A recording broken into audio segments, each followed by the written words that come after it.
دوانزە ملیۆن بە بڕیارێکی سەرۆکی ئەنجوم سەرۆکاتی ئەنجومەنی وەزیران و جێگیری سەرۆکی ئەنجومەنی وەزیران بۆ پارێزگاکانی هەرێمی کوردستان دابین کراوە بۆ ئەو پرۆژانەی کە پێش ساڵی 2016 کاریان تیاوەستا. لەو بڕەپارەیە بە نزیکەی 4 ملیار و 300 بەر بە پارێزگای سلێمانیەکەوێت بە پارێزگای هەڵەبجە و ئیدارەی گەرمیان و ئیدارەی ڕاپەڕین. بۆم حاڵەتە لە پارێزگای سلێمانی بە سەرپەرشی بەڕێز پارێزگای سلێمانی لیژنەیەک پێکهێنراوە.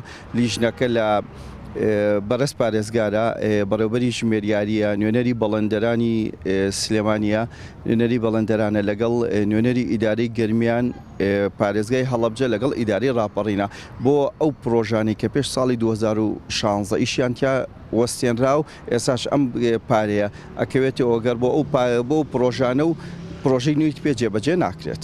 ئەو بڕەپارەیە بەشی ئەو پرۆژانە ناکات، بەڵام وعدوای ئەنجومەنی وەزیران ئەم پارەیە بەردەوام بێت تاوەکو سەرجەم ئەو پرۆژانەی کە پێش ساڵی 2016 کاری تیاوەستێنەوە تەواو کاری تیا بکرێت. لەگەڵ ئەوەشە بۆ بلوارەکانی شاری سلێمانی لە برواری مەلیک مەحموود برواری سلێمانی تاسووجە بودجەیەکی تەخسیس کردووە هەر ئێستا لە بواری چەندەرینە لە پارێزگای سلێمانی لەگەڵ ئەو پردانەی کە تیاوەستێنراوە.